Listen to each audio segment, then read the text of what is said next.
модератором. Вообще, насколько богат твой профсоюзный опыт молодежного лидерства? Ну, я профсоюзную деятельность свою начал с 2014 года, совместно с трудовой, так получилось. И в 2015 я уже стал председателем Ленского Баскомфлота, это профсоюз речников, ну, то есть работников речной отрасли. В том же 2014 году я стал членом молодежного совета Федерации профсоюзов. Ну, вот так у меня бурно начался мой 2014 год. Интересно.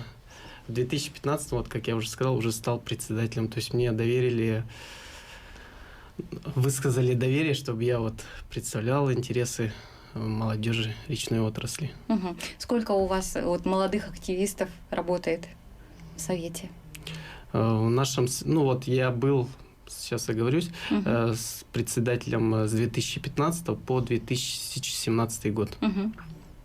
Ну, было больше 20 человек, то есть постоянных членов, которые активно работали, принимали везде участие.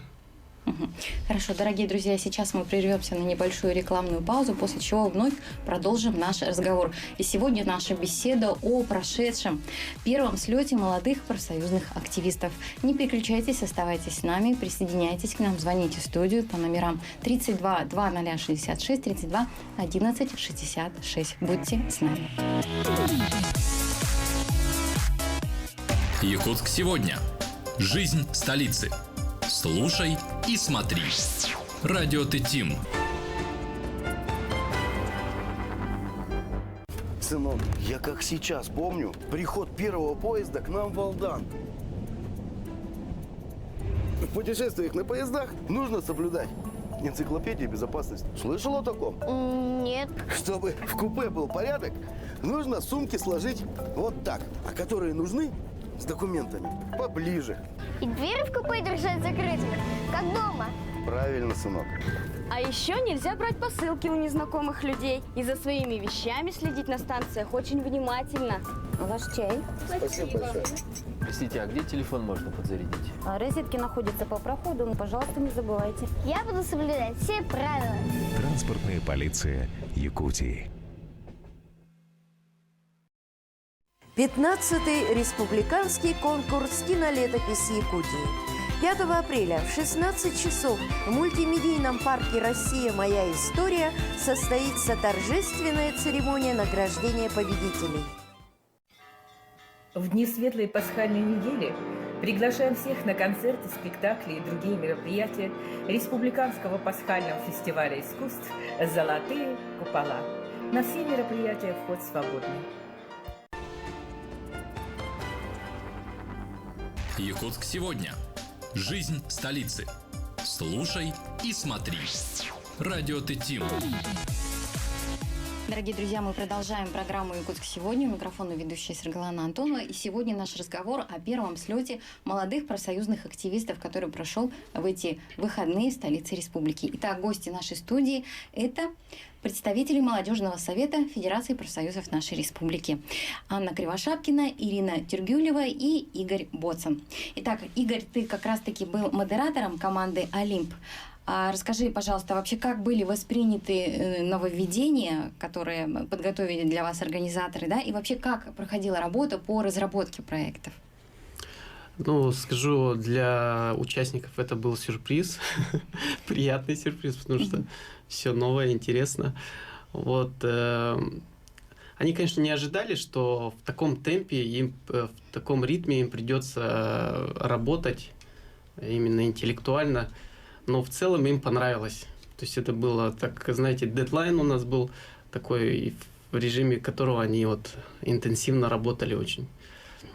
По части, как мы работали над проектами, ну, мы сразу, я как был модератором, также руководителем команды, мы разбились по проектам, их было 5, нас было 8 человек. Мы распределились по проектам и тоже в заданное время проводили мозговые штурмы.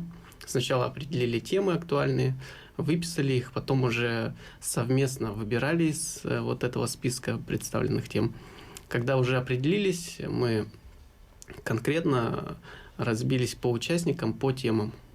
И потом также вот как и World Cafe, мы тоже также менялись, чтобы дополнять основную тему, чтобы каждый участник мог внести свой взгляд, свою мысль в вот этот проект, в решение задачи.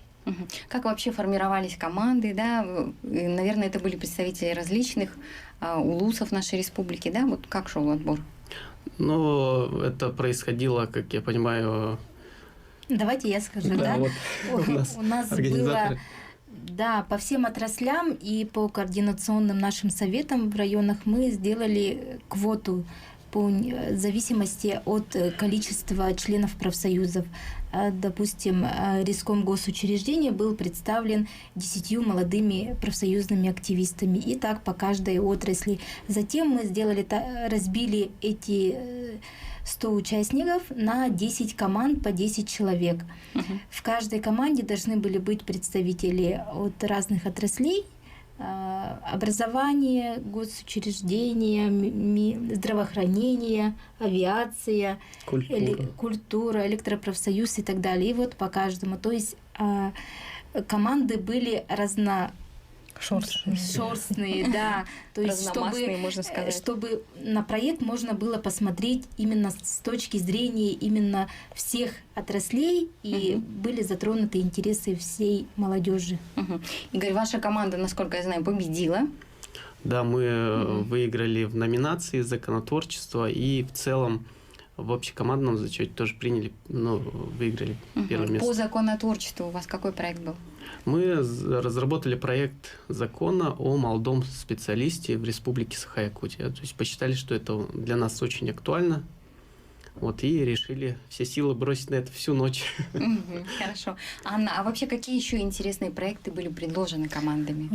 Проекты все были очень интересные, и вот что нас обрадовало в большей степени, они были разбросаны буквально вот по всем темам, которые возможны и невозможны, да? Начиная вот как раз-таки от таких больших глобальных, как о молодом специалисте, так и более узконаправленные о молодых специалистах-учителях, в том числе и самые такие простые, может быть, например, по нашим акциям, это велопробег до Ишхатына в летнее время, это установка различных памятников, сооружений, вплоть до создания мобильного приложения для профсоюзника и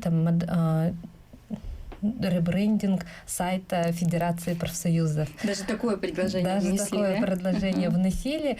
У нас вот по всем 5 направлениям были номинации, по каждому направлению был свой победитель, и его общий зачет первые 3 места. И вот на каждый был вот прям очень большой такой выбор проектов, и все они были настолько интересные, что наша экспертная комиссия, она очень долго заседала, почти час они выбирали, смотрели и вот разбирались, что и как, какие проекты можно реализовать. Все критерии мы устанавливали заранее, оценки. И вот один из самых главных, например, по законотворчеству критерий был реализуемость. По мероприятиям, по молодежному совету, по акциям и по спорту «Труд вместе идут» самый главный критерий был новаторство. То есть нам хотелось узнать что-то новое, что мы никогда раньше не делали, не проводили, но вот что у молодежи нашей профсоюзной в мыслях, как говорится, витает. Действительно, очень много интересных проектов вам удалось увидеть, наверное, да, услышать в эти дни. А вообще, что еще интересного происходило во время слета? На слет у нас было дано всего лишь, если брать по часам, 1,5 дня. 12 часов слет уже был завершен. В субботу на целый день работа в World Cafe, работа в группах по проектам. И в завершение у нас, так как все-таки это молодежь, хотелось презентовать. И были даны домашние задания заранее. Да? Команда должна была представить творческую визитку, связанную с профсоюзом. И это, конечно, было ярким таким пятном на слете, когда команды за очень короткое время подготовились и презентовали свою команду с песнями, танцами. И, конечно же, было внутреннее содержание, именно профсоюзная тематика. Помимо творческих визиток у нас проходила такая, ну, скажем, квест-игра с элементами дополненной реальности, которые мы обязательно в течение года проведем не только для участников слета, но уже и, возможно, для всех членов профсоюза, и не только, возможно, и для горожан, да. И обязательно ждите анонсов по этой игре. А так, в рамках слета это была такая тестовая игра, которая показала, что ее вполне возможно провести именно в рамках города. Вот, суть игры заключалась в том, что по всему зданию Соснового Бора мы расклеили наклейки. Нужно было скачать приложение уже готовое, и наводя на эти картинки, на эти наклейки, выводилась информация о профсоюзах. Там абсолютно простая, очень легкая, но информативная. Это была тоже часть нашей образовательной программы. И вот насколько это было интересно, что все прямо ходили, бегали, искали по всем углам, по всем закоулкам эти наклейки.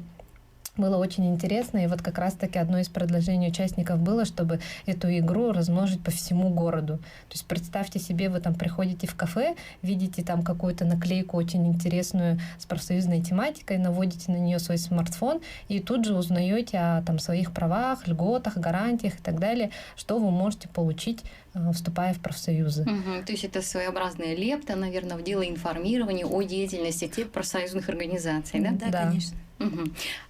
Вот уже сегодня, подводя итоги, что вы можете сказать? Получили ли вы именно то, что хотели? На ваш взгляд, слет состоялся именно таким, каким вы его задумывали? Да. Сегодня мы можем с уверенностью сказать, что то, что мы задумывали месяц или даже 2 месяца назад, и когда придумывали концепцию, в каком формате мы будем проводить данный слет, мы можем сказать с уверенностью, что да, у нас получилось, мы получили именно то, что хотели. Мы хотели получить реальные проекты, много проектов, которые в последующем мы будем их реализовывать и с участниками этого слета, и с членами молодежного совета. И я думаю, Аня тоже скажет, потому что она была как раз-таки инициатором, идейным вдохновителем именно этого формата World Cafe. Пожалуйста, Анна. Ну, World Cafe в своей работе я применяю уже не первый раз, потому что работаю в центре «Мои документы». У нас обучающая часть очень сильная в этом плане. А вот так, чтобы для 100 с лишним человек его проводить, вот это было действительно в первый раз. Мне самой очень это понравилось. И вот мы собирали листы обратной связи по итогам всего слета у всех участников. Вот вчера только закончили их обработку. И там вот, что самое приятное, это вот получить реальные отзывы от самих участников. И у нас вот 100% удовлетворенность всех участников слета. Им всем очень понравилось. И вот и сам формат, и наполнение, и образовательная часть, и наши эксперты, и наши модераторы, вот они нас не подвели, как говорится, да, и стали вот действительно том вот передаточным пунктом, можно сказать, да, между нами, организаторами и участниками. И очень вот хорошо себя показали, и уже агитируют новых членов, активистов на вступление в молодежный совет, ну и просто на проявление своей гражданской инициативы. И вот вчера мы как раз праздновали наш, можно сказать, праздник профессиональный. Вчера был объявлен 2 апреля, да, День гражданского активиста, да. И вот у нас по всем группам, у нас есть везде группа WhatsApp по всем направлениям, да, он просто все взорвалось, все друг друга поздравляли.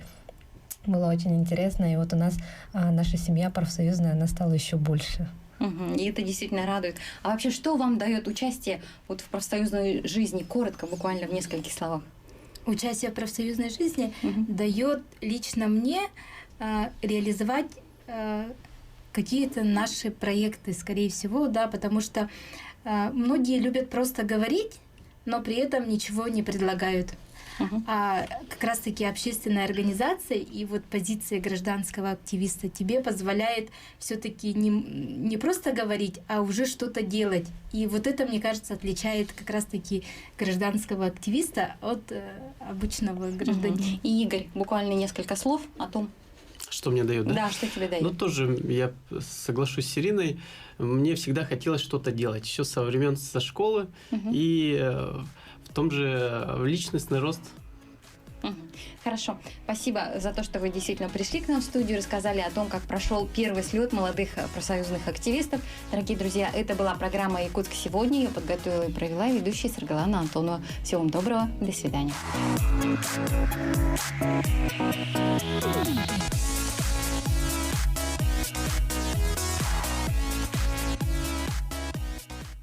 Якутск сегодня. Жизнь столицы. Слушай и смотри. Радио Т-Тим на волне 107,1.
Восемь бригад, 90 единиц техники и 60 рабочих в республике полным ходом идут работы по уборке снега. Участковые уполномоченные будут снимать нарушения на видеокамеры. В Якутске прошла пресс-конференция с представителями власти. Ночь в театре. В культурном календаре города Алдана появилась новая строка.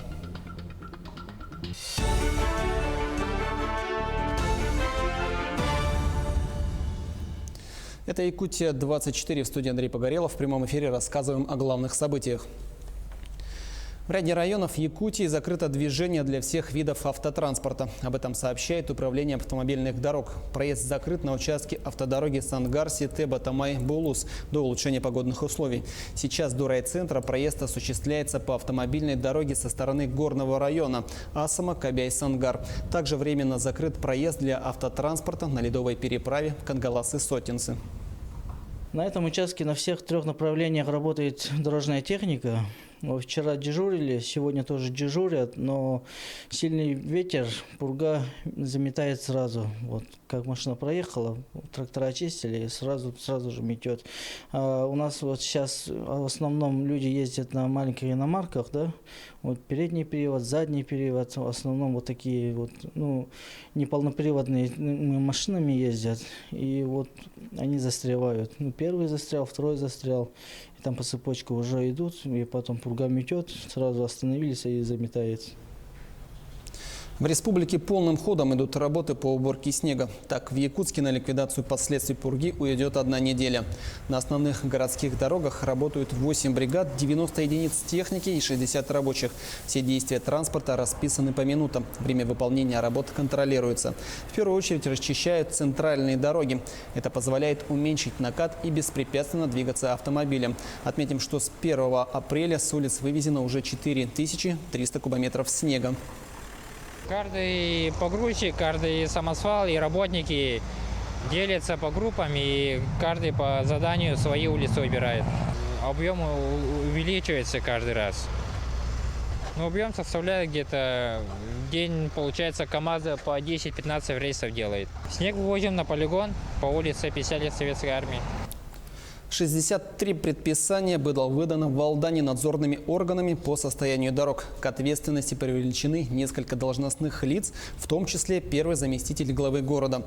Напомним, что в начале года в Алданском районе зарегистрировано 16 дорожно-транспортных происшествий, в результате которых 5 человек погибли, в том числе 2 ребенка. 23 человека получили травмы различной степени тяжести. Почти в каждом из них сотрудники госавтоинспекции усматривают причины в виде неудовлетворительных дорожных условий. Администрации не проводилась подсыпка и ремонт дорог, а также не убирались снег и наледь с проезжей части.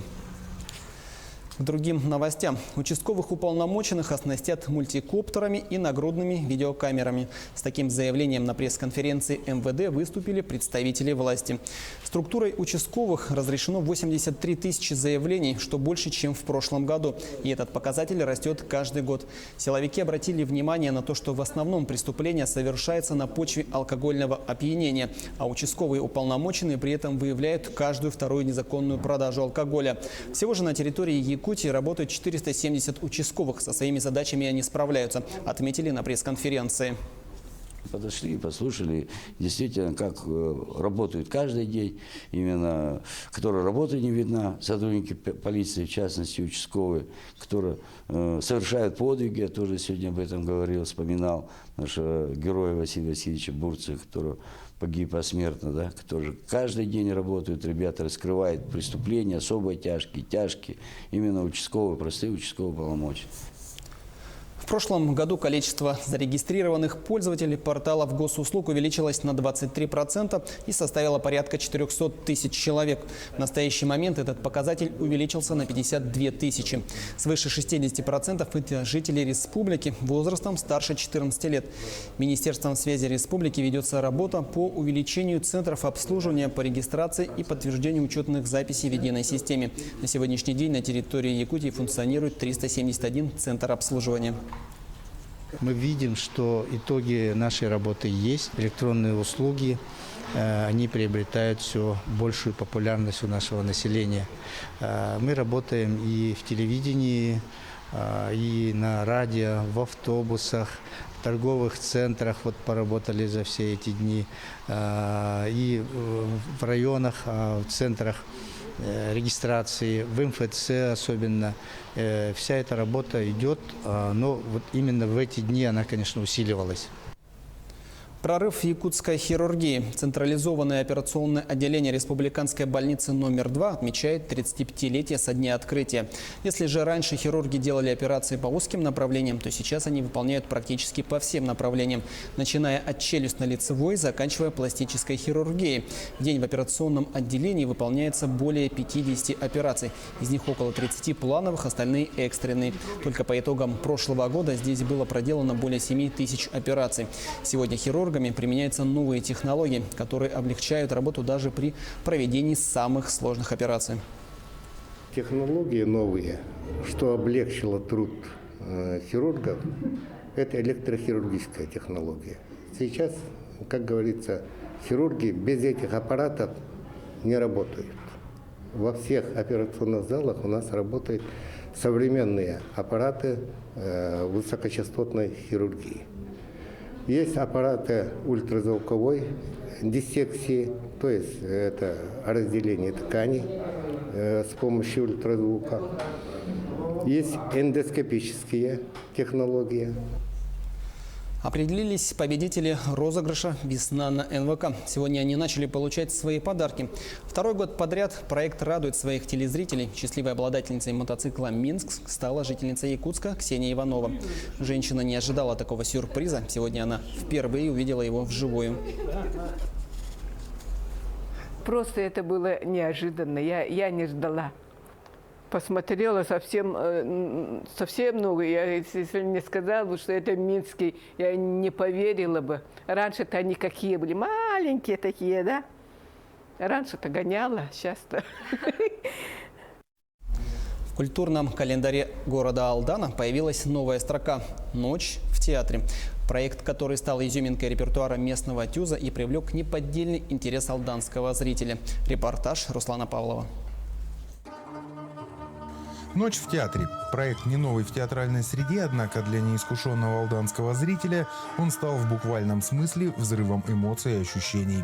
Провести в театре 5-6 часов и встретить полночь в стенах Мельпомены само по себе нетрадиционно. Но когда фарс сменяет трагедию, а мимы показывают миниатюры, и все это в полумраке с элементами неожиданности, восторгу нет предела. Невероятные ощущения меняются, нереальность полнейшая, такое ощущение, что отсутствуешь, присутствуя. Ну, во-первых, это какое-то новое слово в жизни театра юного зрителя. Это очень неожиданно, очень интересно, очень креативно. Чувствуется мысль Жени Гузмана, как мне кажется. Ну, я очень рад, что сегодня сюда попал, что все это увидел. Ну, дай бог, если это станет очень доброй традицией тюза. Месяцы репетиций, работы над декорациями, костюмами, и вот зритель получает 4 мини-спектакля на разных площадках и часовую трагикомедию на основной сцене. Используя для постановок площади театра юного зрителя, были задействованы чердак, подвал, закулисье и даже кабинет художественного руководителя. Постановщиком нового проекта стал местный режиссер Евгений Гузман. По его мнению, подобные решения придают плавному течению театральной жизни креатив и остроту. Однажды я бывал в городе Озерск в Челябинской области. У них проходит фестиваль альтернативных форм театральных. Называется «Ночь в театре». Но там немножко другой формат. Там приезжают приглашенные разные театры профессиональные. И в течение ночи точно так же вот на разных площадках проходят спектакли. Ну вот там как бы мне это показалось очень таким интересным, новаторским. Планируется, что «Ночь в театре» станет ежегодным проектом и будет проводиться на различных площадках. Руслан Павлов, Сергей Шипачев, Алдан. И о спорте. Победителями третьих игр народов Севера стала команда «Бухурук» Вена-Бытантайского района. 30 марта в Батагай-Алыта в рамках празднования 125-летия государственного политического деятеля Романа Шадрина состоялись игры народов Севера. Участники состязались на оленях-упряжках, выявляли лучших в гонках на верховых оленях, прыгали через нарты и не только.